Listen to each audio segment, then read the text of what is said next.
waliwo omuntu aŋŋambye nti wava mu kukola yadda ku alien skin aliguma munnange bwe ntuuka okusasula biru zitosasula okyabonaabona nyo bwontuuka okusasula biru tusasula abamu tukola kiro tuli basezi abamu tukolera wakatu ne wano wendi ndi mu kukola kakati gwe mbadde mbagamba aliguma munnange abamu tukola kiro ensi yakyuka dda kati gwe olw'okuba otudde eri ebukomero oba ehoyima gwolooza fera tulihoyima nedda ensi yakyukakyuka aputop ewaabwe obudde kiro kati bwanajja ku live ng'olwo ate olowooza ali kusawaza ezibu naawe sijja kwogerako saagala kuvaako njagala kusomesa ggwanga omuntu bw'oba tonaba ku checkinga in ku airport waliwo kye bayita online check-in okukebera details oba tiketi yo gyeri mu airline osobola n'okukwata essimu n'okubira airline n'obuuza airline nti owaaye ngenda kutambula naye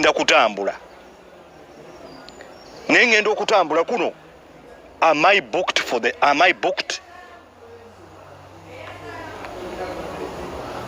nze tiketi enfu baginguzaakoko naye kati technology yajja neegattawo osobola okumanya either oli booked for the flight ate technology mu nsi ezimu tewetaganagenda mu Google ku airport to check in at the airport ne Uganda kati waliwo facilities ezeezo kyova olaba nti ennaku zino mulina kye bayita e-passport you can check yourself in n'otuuka wali nga bikuwanguyira bwanguyizi just n'oyita buyise mu security naye ng'olwedde omaze okucheckinga in online nga tonnava waka alien skin kino kiddeyo ku management yo olina sensi mukaaga oli mugezi naye sitaani emitego gya sitaani mingi nnyo sitaani alina wagenda okukuteegera sometimes nga waliwo technicality that is why nze kyankola bulungi nenyingira ttiimu kuba kati bino nsobola ndobikolera wendi ebukomero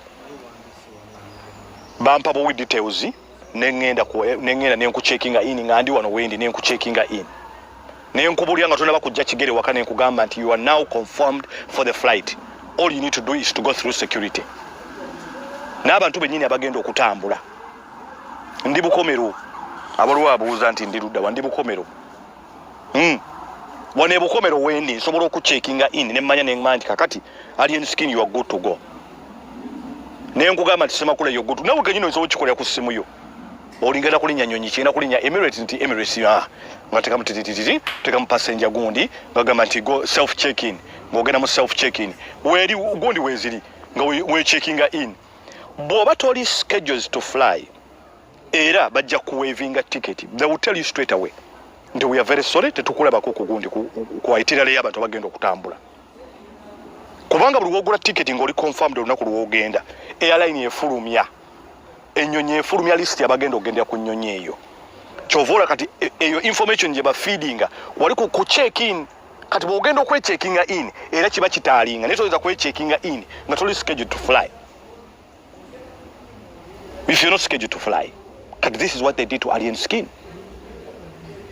That is what they did to him. That is what they did to him. Musajja watu yatuula eri Miki n'ayingira wa office. Alien skin yatamanyi. Ate n'abe Dubai nabo bali paranoid nga balaba omusajja amerusi omusajja afuuse munene kubanga alien skin munene. Alien skin munene tukkirize tugaane. Alien skin is a big artist. Is big. Alien skin yake nyini kyali takimanyi.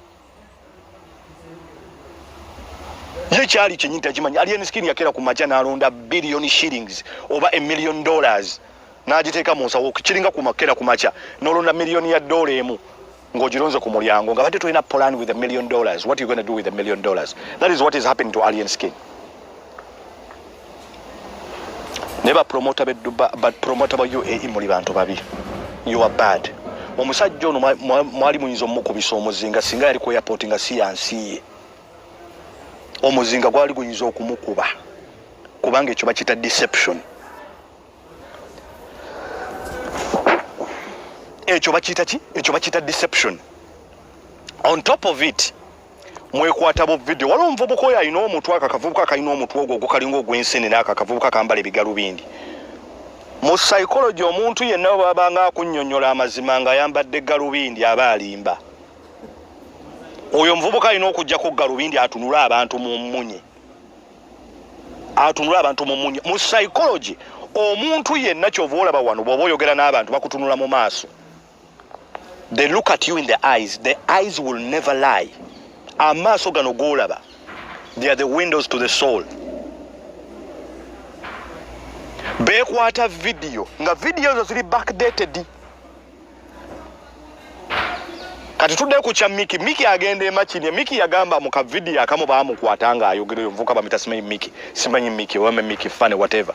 Ayabadde atuyanire Dubai. I don't know why lwaki yagenda Dubai. I don't know. Nze mbadde simanyi nti muyimbi. I don't know. No offense to Miki. Neze mbadde simumanyi nti muyimbi obachi. All I know is maybe he's on TikTok. Ye muntu alabika chasing nnyo cloud. N'agamba nti mwana nziza okukebera ku muntu ayagobye ennyonyi y'Ebungereza nga ye dream yange.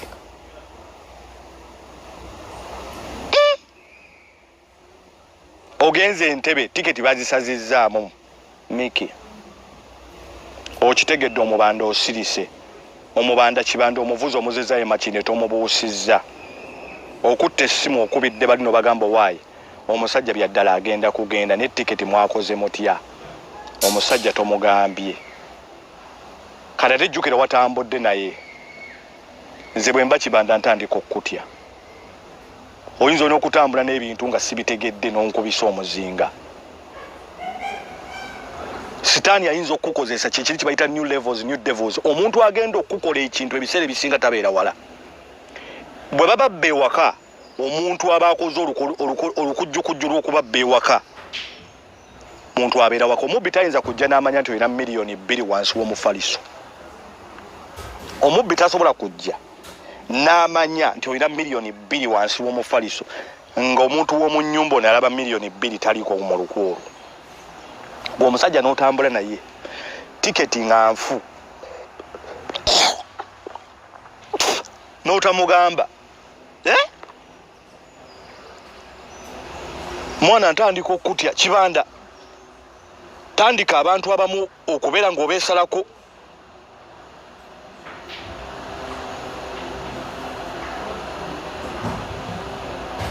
Kibanda tandika kubanga nze okuva ku Sande natandika ensonga zino zeetooloola ne ngamba omanyi kanfune peni n'olupapula ntandika okuwandiika. Abantu abamu tuli bagezi, Katonda atuwa amagezi. Ne ntandika okugatta doti ku doti, doti ku doti, doti ku doti, doti ku doti, doti ku doti. Naye nga Katonda bw'anaakuuma abantu be, ebya Abu Dhabi tebiba kubeerawo tetwalitegedde bya tiketi nfu. Katonda kibanda akyali ku sayidi yo. Ebya Abu Dhabi tebiba kubeerawo tetwanditegedde nti bapromota bano baali bakugulire ne tiketi eza ddami. Tetwalitegedde nti Miki wakitegeerako nti tiketi bagula eza ddami. Era kibanda nkwegayiridde abantu nga Miki, ono simanyi Miki seems very stupid. Miki seems stupid. Babeere wala.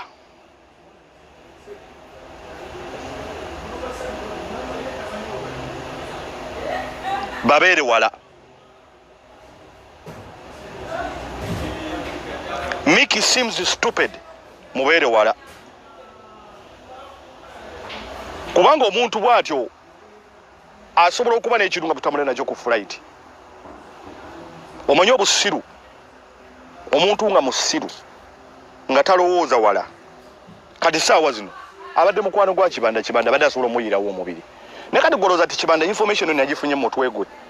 Olowooza nti agenda kusigaza relationship gy'abadde naawe.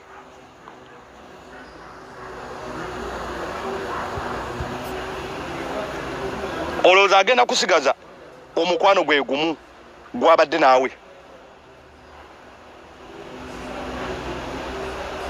Nze mba nkutya sinza kutambula ku nnyonyi naawe kabe mu mmotoka sinza kuvugira mu mmotoka. Mba nkutya oyinza okuntega ekintu mu mmotoka kubanga amawulire kibanda gamuli bubi. Kibanda ayina kati abalabe. Ayina bali ba new devils. Ayina bali basitaani abanene. Basitaani abanene beetaagisa just muntu asemberedde kibanda okutuukiriza omupango gwabwe.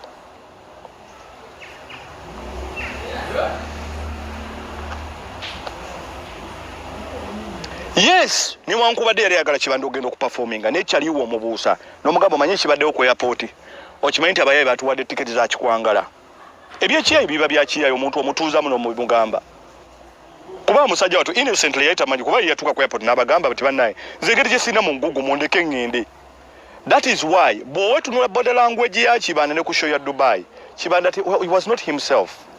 Omuntu avudde ku nyonya ina fatigue ina jet lag atuukidde mu show makye kitegeeza okuva mu nsi emu you fly from one country to a different country n'otuukira mu kukola ate jukira bw'otuukidde mu mizindaalo Kibanda bagala musuula ddalu ovudde mu nsi emu n'otuukira mu nsi endala n'otuukira mu kukola bannange. Do you know what it means to fly from one country to a different country straight away n'otandikira okukola buuza bakadama kadama bamupikinga ku airport ne bamutuusa nga wali effumbiro ly'ebintu bwe riti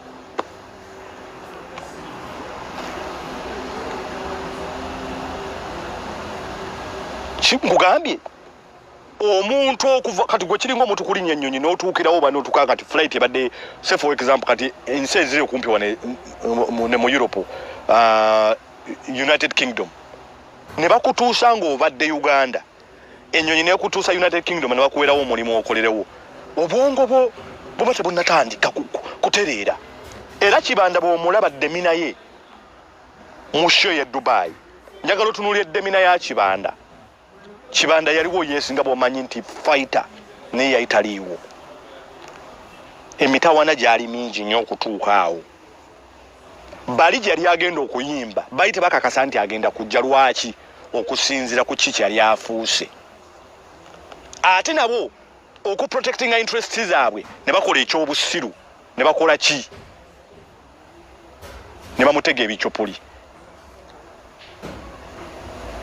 bambi Kibanda kwegamba nga bono ogamba nti innocently yita manyi yali agamba nti mwana tutambule tugende tukole neska singa ali ku airport nga si yansi nga bamuwadde ekicupa ekifanagana ko ngekyo olowooza ki ekyali baddewo olowooza ki ekyandibaddewo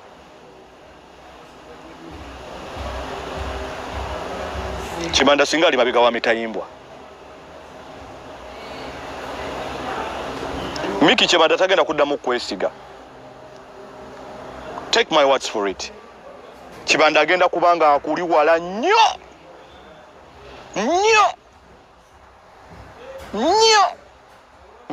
Miki simanyi seems too stupid Kibanda agenda kubanga akuli wala nnyo ne bwembanze nenga ene kyali wange tukulaki tugenda ku airport ne batuwa ekikiriza ebicyupuli mwana ne tukomewa kano otangamba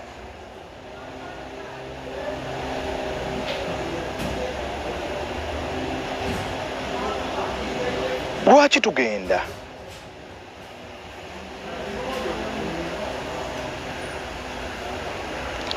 ku airport ne batuwa ebicyupuli next time ngenda kutambula nawe mu motoka nga mwana olina cocaine yes omuntu bwatyo nkugambye basitaani bakozesa nnyo abantu abatali okumpi sitaani akozesa nnyo omuntu akuli okumpi sitaani ali mu bantu kati bapromota bavudde ne bagamba mwagala kusiga alien skin Kibanda yaganye ogenda okuyimba naye mwe mwerabidde ebyammwe bye mwakola mwe mwerabidde sigezaako kuwolereza alien skin nze ndi very very objective I'm very objective ebintu mbitunuulira critically nentunula bwenti nenga kino kijja kityo okubanga kiri kityo watoyinza kungamba nti omuntu ayinza okugaana okugula ekintu ku dduuka nga zze ku dduuka lyo nga akutte ssente mu ngalo kitegeeza nti kyotunda either kiri expired oba kyotunda takyagala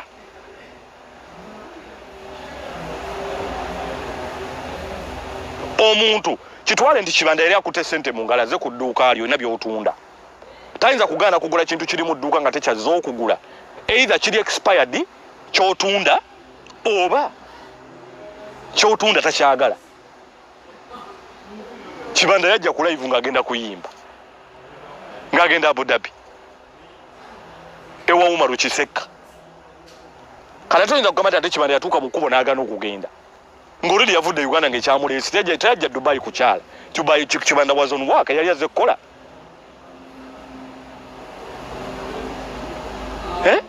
Kibanda yali azze kukola naye ebintu bya Kibanda bitandika okwononeka bitandika okwononekeraka ku lunaku olwokutaano luli bali bagamba nti bali bamusuubira era akasajja kano akakasajja kwambala bugalubindi ako akakasajja waka promota akavubuka ako bw'otunula sitole yaako ebimu bituufu omuvubuka oyo byayogera naye mu butuufu bwabyo biri premeditated byategeka nga bonagamba nti tutegekedde omuntu okufa kwe ne tumusimira entaana ne tugula ne keesi kituufu omuntu yafudde omuntu abaawo nga yafudde naye bwe tukola autopsy kadi nga saawa zino we are doing an autopsy ku mulambo tuzuula kiki ekyabaddewo autopsy report eraga nti omuntu ono gwa yeefuula nti okaabira ku mufu mu abamu kuba ategese okufa kwe